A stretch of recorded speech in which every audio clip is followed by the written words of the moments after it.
김민아의 시사위키. 김민아 기자 어서 오십시오. 안녕하세요. 오늘 시사위키 첫 번째 항목은요? 이 먹방 규제가 뭐길래인데요. 정부가 이른바 이 먹방을 규제한다고 해서 많은 이들이 놀라워하고 있는데 이 얘기를 좀 알아보겠습니다. 어제도 뜬 뉴스에서 잠깐 소개를 했는데 아무튼 음식 먹는 방송 너무 많다 뭐 이런 얘기인가요? 이게 이제 음식을 먹는 행위가 이제 이 먹방인데 이게 한국 사람들이 워낙 많이 하고 또 좋아해서 지금 고유명사화 돼 있다는 거 아니겠습니까? 외국 사람들도 영어 알파벳으로 먹방이라고 쓸 정도니까 아주 이제 일반화돼 있다는 건데 네. 이걸 이제 규제한다는 것이죠. 어떻게요? 지난 24일에 보건복지부가 2022년까지 진행되는 국가 비만관리 종합대책을 확정해서 발표를 했는데요. 이 대책에는 뭐 여러 가지 종류의 대책들이 있지만 비만을 불러일으키는 문화를 개선을 해서 이 비만 발생을 억제해야 한다. 이 내용이 지금 같이 들어있다는 것이죠. 그래서 폭식을 조장하는 광고나 또 미디어에 대한 가이드라인을 마련하고 모니터링도 한다. 뭐 이런 대책이 포함되어 있다는 것입니다. 가이드라인, 모니터링 좀 구체적으로 어떻게 한다는 겁니까, 그러니까? 이게 이제 예를 들어서 햄버거를 몇십 개씩 먹는 인터넷 방송이 있으면은 뭐 이런 것들은 시작 전에 이렇게 하면은 비만 등의 어떤 질병을 유발할 수 있다든지 뭐 따라하지 말라든지 뭐 이런 경고문을 넣어달라는 권고 이런 걸 해서 좀 자제하는 분위기를 좀 형성해 보겠다라는 취지라고 이 정부가 설명을 하고 있습니다. 예. 물론 이제 정부가 이런 가이드라인을 논하는 것 자체가 개인이나 또는 업체의 입장에서는 압박이 될 수도 있다. 이런 지적도 나오는 게 또 사실이죠. 아무튼 그러니까 뭐 강제로 금지한다거나 뭐 이런 거는 아닌 거고 권고한다. 가이드라인을 만들어서. 그렇습니다. 네. 그나저나 한국 사람들 왜 이렇게 먹방을 좋아하는 겁니까? 예를 들면 저는 뭐 좋아하지는 않는데요. 왜냐하면 먹방을 보고 있으면 이제 먹고 싶어지기 때문에 저는 뭐 그만 먹어야 되니까 제가 이 비만 관리 종합 대책에 포함이 되는 사람이기 때문에 그래서 이제 저는 별로 안 좋아하지만 뭔가 먹는 장면을 보면서 대리만족이 된다 이런 분들도 있고요. 또 그냥 재미있어서 본다 이런 분들도 있긴 한데요. 근데 그런 기능적인 측면 이상의 어떤 문화적 맥락 이런 것도 우리가 같이 봐야 될 것 같습니다. 그게 뭡니까? 문화적 맥락? 이게 이제 조선시대 기록을 보면은 이제 서양인들이 조선시대 때 이제 와서 한국인의 대식가적인 면모에 놀랐다. 굉장히 많이 먹는다. 이런 내용들이 있다고 하거든요.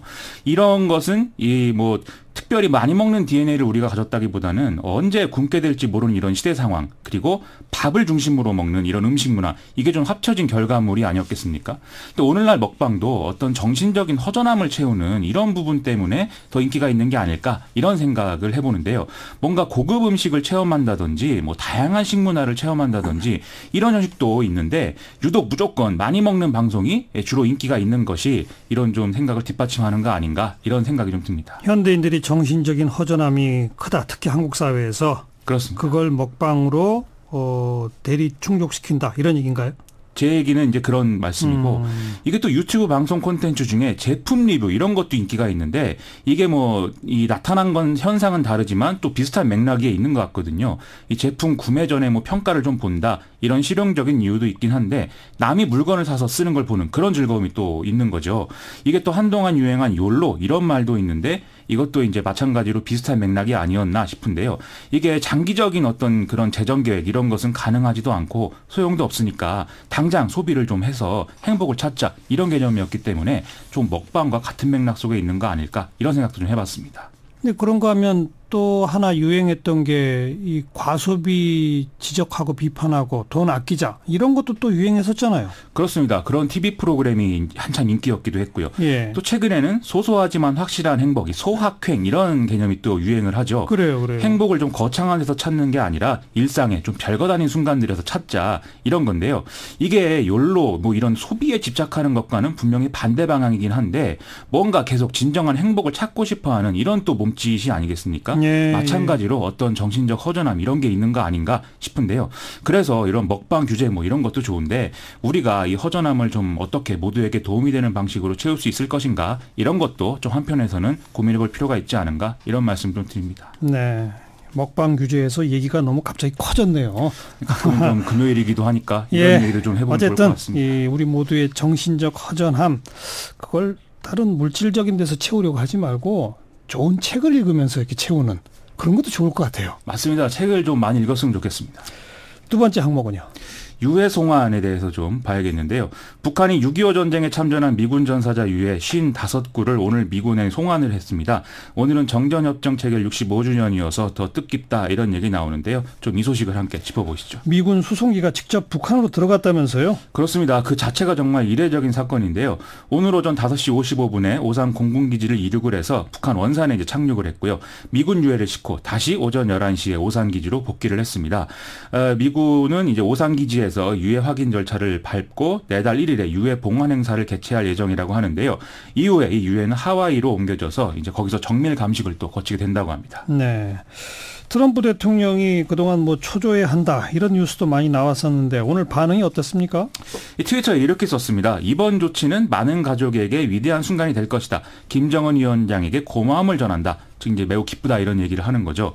또 백악관은 아직 집으로 돌아오지 못한 약 5,300여 명의 미군을 찾기 위한 발굴 작업이 재개되는 중대한 첫걸음이다. 이런 긍정적 취지의 입장을 또 냈는데요. 이렇게 보면 그간의 좀 교착 국면이었던 북미 간 대화가 다시 또 궤도에 오르는 느낌이 좀 선명한 그런 상황인 것 같습니다. 뭐 그나마 약속이 좀 지켜져서 다행이긴 한데 그렇다고 고비를 다 넘은 것도 아니잖아요. 그렇죠. 지금 미국의 전문가들은 북한이 지금 유해 발굴과 송환을 시작했고 또 최근에 동창리에 있는 서해 위성 발사장도 해체를 했기 때문에 뭔가 미국이 반대급부를 해줘야 되는데 이게 이제 부담이 커진 거 아니냐 이런 해석들을 지금 내놓는 상황입니다. 현재 북한이 미국에 요구하는 것은 종전선언하고 평화체제 구축 논의 이걸 빨리 시작하자는 건데 이것을 미국 전문가들은 지금 뭐 쉽게 해줘서는 안 된다 이런 얘기를 많이 하고 있거든요.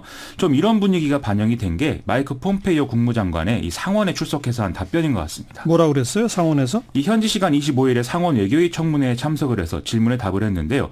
북한이 핵물질을 계속 생산하고 있다. 이런 보도가 나오는데 사실이냐? 이렇게 물어보니까 그렇다라고 얘기를 한 것입니다.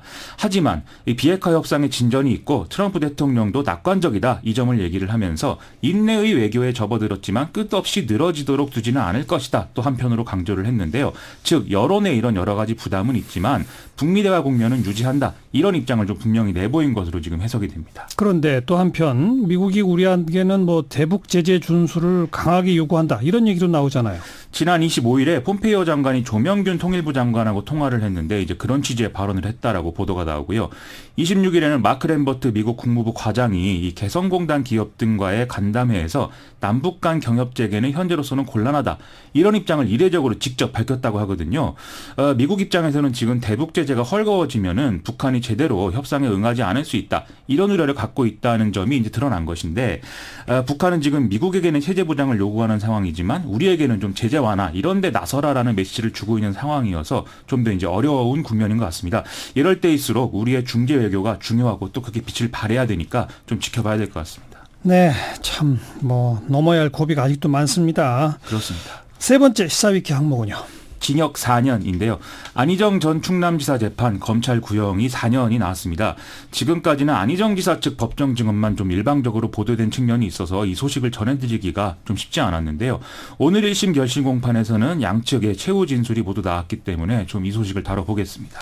결심 공판이라는 얘기는 이제 마지막으로 검찰이 구형까지 하는 그거죠. 그렇습니다. 이 검찰은 차기 대권 주자로 각인된 안희정 전 지사가 자신의 우월한 권세와 지위를 이용해서 피해자를 성적 도구로 전락시켰다 이렇게 보고 있습니다. 반면 안희정 전 지사 측은 피해자 진술의 신빙성이 부족하고 합리적 의심을 배제할 증명이 부족하다라면서 무죄를 증명하고 있는 상황입니다. 네. 여기서 이제 김지은 씨 측 그리고 또 안희정 전 지사 다 말을 했죠. 그렇습니다. 김지은 씨 측은 뭐라고 그랬습니까? 안희정 전 지사 측 변호인들이 자신을 이상한 사람으로 몰고 또 증인들도 마치 안희정 전 지사에게 자신이 이성적 감정이 있었던 것처럼 사실을 왜곡해서 매우 고통스러웠다. 이 점을 이제 얘기를 했고요.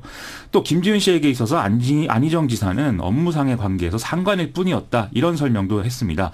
안희정 지사가 계속 미안하다, 반성한다 이런 메시지를 보내면서도 성폭력을 계속 저질렀고 마지막에는 미투 폭로를 하지 말라는 사실상의 강요를 하면서 범행을 저질렀는데 바로 이게 이런 점을 뒷받침하는 거 아니겠느냐 이런 얘기였습니다. 또 뭐 다른 피해자가 있다는 식의 그런 진술도 있었다고요? 이 같이 일하는 후배 중에 한 명이 안희정 지사가 자꾸 자신을 찾는다 이런 말을 해서 또 다른 피해자가 발생할지 모르겠다 이런 생각을 하게 됐고 정말 그것만큼은 막아야겠다는 생각을 해서 언론에 나가서 피해를 호소하고 법적 대응을 결심하게 됐다라는 얘기였습니다. 네. 안희정 전 지사는 뭐라고 했습니까? 어떻게 지위를 가지고 다른 사람의 인권을 빼앗겠느냐. 이 지위를 가지고 위력을 행사한 적이 없다. 이런 주장을 했고요. 또 국민과 충남도민 그리고 자신의 지지자 김지은 씨에게 순서대로 이제 사과를 하면서 사회적 도덕적 책임은 피하지 않겠다. 하지만 법정에서만큼은 정의로운 판결을 내려달라. 이렇게 발언을 했습니다. 이 판결은 8월 14일 날 이제 선고의 기일에 내려지겠는데요. 이 재판부 판결 주시해야 될 것 같습니다. 8월 14일. 그렇습니다. 네, 수고하셨어요. 고맙습니다. 김민아 기자였습니다.